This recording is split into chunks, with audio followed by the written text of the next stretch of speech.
case, our next guests will feel very at home, because that's kind of the environment they've been in over the last few months, isn't it? Yes. So how does travelling across the world without being able to board a plane or use your phone or the internet at all sound? That's the challenge a group of contestants took on for the latest series of Race Across the World, which begins tonight on BBC One.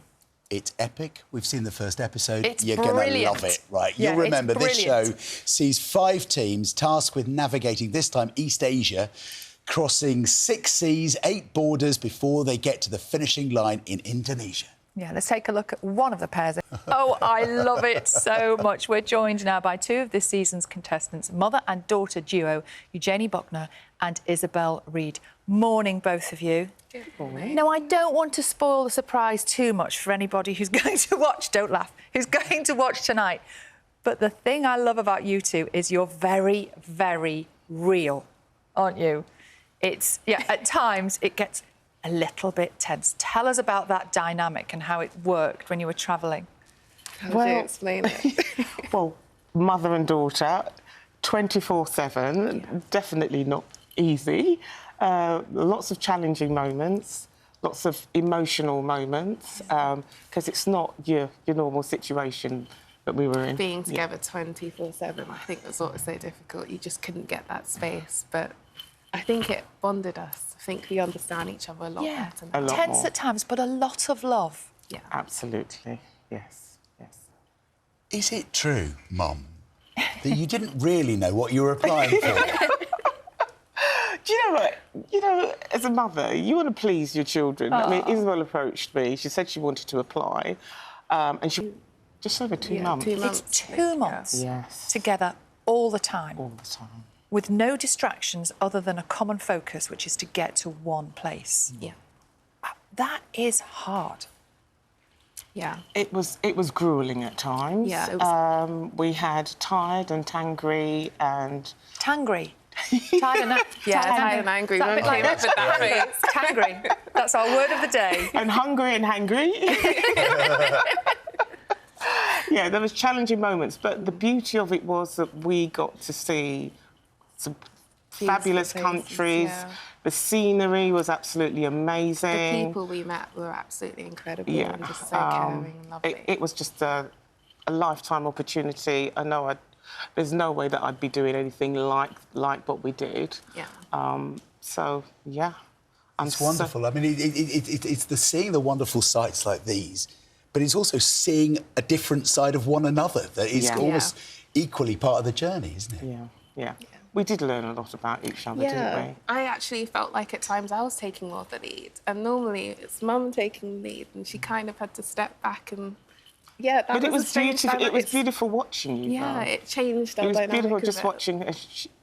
On the race, it was, have you done your shoelaces up? No, because I I didn't want anything to go wrong. To me, yes. Check she's got everything before we get off with buses and things. Yeah, sometimes it was the delivery. It's like, who's the mother? And it did feel like that as well. So I think we had a few arguments over that. Mum was getting really annoyed at me. She's like, I am an adult. I've lived this long.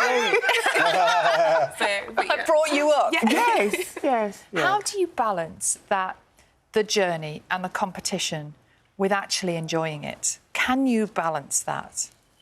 You can actually balance it. I mean, I think we balanced it pretty well. It took us a while, I think, to get there with it.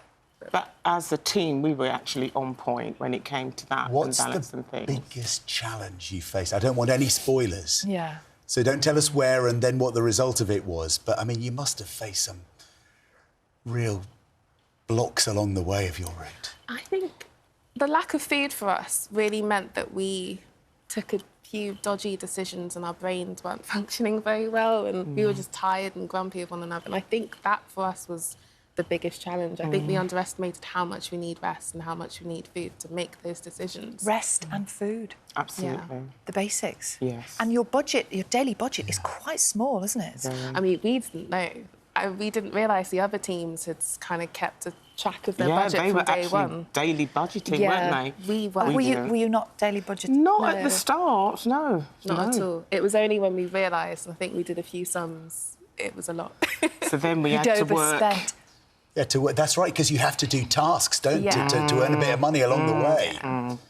We realised some interesting jobs. Yes, very interesting. yes, different characters Very as well. physical played us. jobs, yeah. Yeah. And if you could imagine the temperature in Some of the places. Yeah, very high temperatures as well, and working in that heat wasn't But it was easy. nice doing some jobs we've never done in our life, Yeah. which was nice. Yeah. I really enjoyed that, seeing the people there. So how has it changed things for you both now? What will you do next? I know, I wonder, will, like, 2 weeks on a beach ever cut it again? We were weren't never necessarily beachy beach people. people anyway, and I'd say we're quite adventurous. Yeah. But we would always kind of pre-plan everything. You know, you book your where you're going, you book your hotel, you have your itinerary, everything is all sort of booked up. I think this way we'd probably be a bit more freer, wouldn't we? More flexible. And, like, less of a pressure on one another to have to plan things or do things. It's just being in the moment. I think that was the biggest thing. I realised my anxiety was holding me back a lot along the way, and it's just experiencing different things and taking in the small things. Because I realised I can be quite negative, and that was having an impact on Mum. But now, just embracing things. Yeah, she was getting a bit irritated with me being so positive and hopeful. Yeah. Oh, I see. Yeah. There are parents and children right across the country watching you both thinking, nodding. how would we cope doing this ourselves? They'll be asking themselves a lot over the next few weeks. Yeah. Great to have you here. It's going to be quite a journey for all of us watching you, I thank you. Yeah. So it's brilliant to have you here. Race Across the World starts at 9 o'clock tonight on BBC One and iPlayer.